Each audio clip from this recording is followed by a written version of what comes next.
नमस्कार. योगिता आशा स्वयंसेविका या चॅनलवर तुमचं स्वागत आहे. आणि आजच्या या व्हिडिओमध्ये आपण बघणार आहोत माता बैठक. माता बैठकीमध्ये विषय घेतला आहे बालकांचा सर्वांगीण विकास, खेळ, बोलणे, शिकवणे. तर आपण यामध्ये बघूया.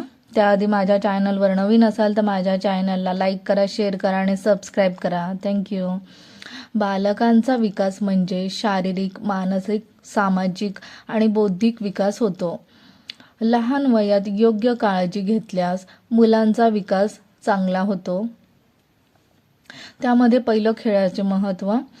पहिलं खेळामध्ये दिलंय, खेळामुळे मुलांचा मेंदू व शरीर दोन्ही विकसित होतात. हे तर तुम्हाला माहितीच आहे, पण ज्या मातांना माहिती नाही आपण त्या मातांना ही माहिती देऊ शकतो की लहान मुलांना त्यांचा मेंदूचा विकास डेव्हलप होण्यासाठी त्यांना वेगवेगळ्या गोष्टी शिकवायच्या आहेत. घरी जरी असलं तरी नवीन नवीन खेळणीतून त्यांना कोणत्या गोष्टी खेळता येतील त्या आपण सांगू शकतो. मुलं खेळातून नवीन गोष्टी शिकतात. बरोबर. नवीन खेळ एखादा असला का ते एखादा खेळ खेळला, कधी खेळला, तो दुसऱ्या वेळेस त्यांना लगेच आठवतो. त्यांच्या मेंदूमध्ये तो व्यवस्थित फिट बसतो की त्यांना कोणता खेळ खेळलेला आहे हा लगेच लक्षात राहतो. आणि तिसरं, आईने मुलांसोबत साधे खेळ खेळावेत, जसे चेंडू, ब्लॉक्स, गाणी इत्यादी.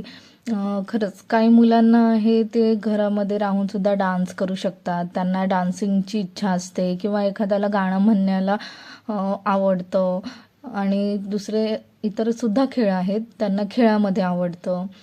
त्यामध्ये आपण त्यांना आवडतं ती खेळणी आपण त्यांच्यासोबत थोडा वेळ तरी खेळायला पाहिजे. आणि दुसरं आहे ते बोलणं.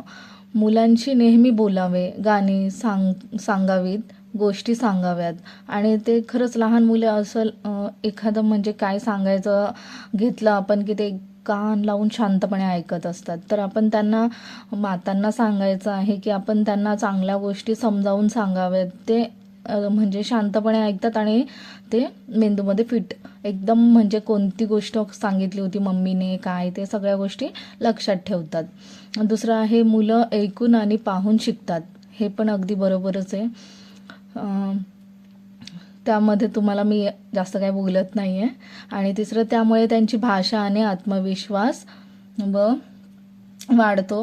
म्हणजे ज्या कॉन्फिडन्सने ते बोलतात त्या कॉन्फिडन्समध्ये त्यांना इतर ठिकाणी कुठे शिक्षक, टीचर वगैरे काही प्रश्न विचारला तर ते फुल कॉन्फिडन्समध्ये त्याचं उत्तरसुद्धा देऊ शकतात.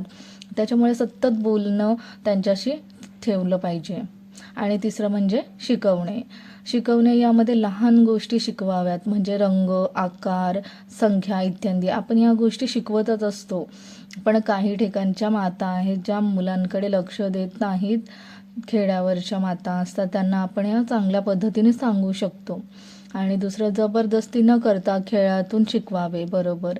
जबरदस्त केल्याने त्यांचं मन लागत नाही त्या गोष्टीमध्ये. त्याच्यामुळे त्यांच्यामध्ये खेळताना त्यांना चांगल्या रमेल अशा गोष्टी शिकवायला हव्यात. मुलांचं कौतुक करावे, रागवू नये. आपल्याकडे मुलांचं कौतुक करावं जेणेकरून चांगला खेळायला तर बापरे तू खूप छान खेळला, मग तो नेक्स्ट टाईम चांगल्या याच्याने खेळू शकतो. आपण या गोष्टी मातांना सांगू शकतो आहे. आणि मातांना मुलांच्या सर्वांगीण विकासासाठी खेळ खेळणे, बोलणे आणि शिकवणे याचे महत्त्व समजले. आजच्या या माता बैठकीमध्ये मी अत्यंत 2-4 ओळींचंच हे केलेलं आहे. जर तुम्हाला हा टॉपिक्स याच्यावर अजून काही चांगल्या पद्धतीने बोलू शकता, मातांना समजावू शकता, तुम्ही चांगल्या प्रकारे माता बैठकीमध्ये तुम्हाला 2-3 ओळी माझ्यापेक्षा चांगल्या बोलता येतील. तर हा विषय होता आपला लहान मुलांचं खेळ, शिकवणे, बोलणे यावर होता. तुम्ही माता बैठक यावर चांगल्या प्रकारे घेऊ शकता. जर तुम्हाला हा व्हिडिओ, ही माहिती जर आवडली असेल तर माझ्या चॅनलला नक्की लाईक करा. कमेंटमध्ये कशी आहे ती नक्की सांगा. थँक्यू.